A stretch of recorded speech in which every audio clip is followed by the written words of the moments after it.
There's a lot of public debate right now about immunity for government officials, in particular when focus on prosecutor immunity.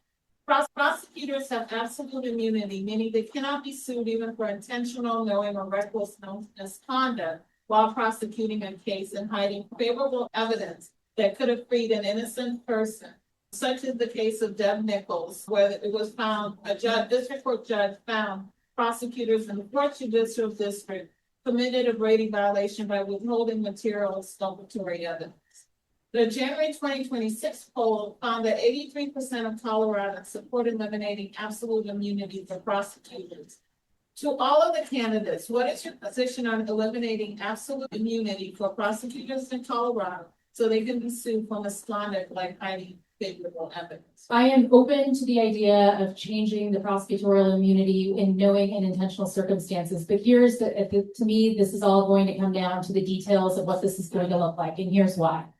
As a lawyer who often took on $2,000 an hour lawyers on the other side of the V in the cases that I was bringing against them, do you know how many times I was told, I'm going to have your bar license if you take this case. I'm going to come after you personally. I'm going to take your house.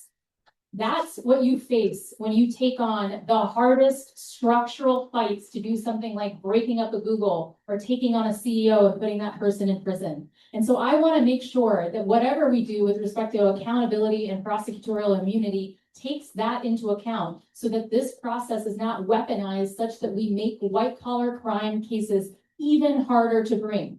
The reality is, as I told you that I became a white collar criminal prosecutor because I was like, whatever skills and talents that God has given me, I want to make sure that I use to holding these people to account. And so my bona fides and priors on this are clear. That's the direction that I would want to see this bill take.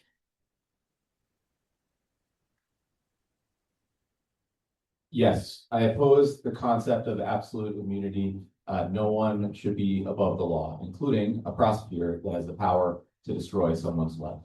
I agree with my friend Hetal that we need to be concerned about potential risks here. I've also been told by defendants in the cases that we brought, they're coming for my bar license. I think that that's not a challenge that we should be hashing out when it comes to the question of absolute immunity, and rather in crafting what causes of action are available to hold prosecutors accountable for violating our rights and what evidentiary burdens are in place before establishing liability. We need to be really careful in crafting and narrowing evidentiary burdens and causes of action to make sure that the law can't be weaponized, especially by wealthy and powerful interests that the state is attempting to hold accountable.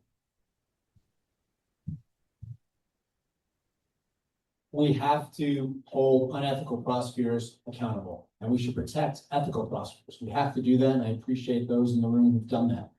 To me, it's a key part of making sure that we don't, to Hetal's point, create more of a two-tier justice system. In the last 2 months, I've had meetings with 2 different defense attorneys. One of whom told me if we continue to prosecute his wealthy client, they would sue the office. I said, okay, you could do that.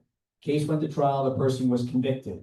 But we were able to do that because we didn't have fear that the individual prosecutor was going to lose their home if they went forward with the case. The second piece is someone just met with me the other day and said, we want to give you the courtesy of coming to you before we go to Governor Polis and fill in the blank former NFL star for the Broncos. That system cannot exist. So if it's knowing intentional conduct, there have to be sanctions, and there are. So when we say a prosecutor hides exculpatory evidence, they can and should, and under my watch, would be prosecuted for official misconduct and tampering with evidence. The only person who has absolute immunity in the United States is the president, and that's a result of a terrible U.S. Supreme Court decision. Should the Attorney General and their office have absolute immunity? You can raise yes or no.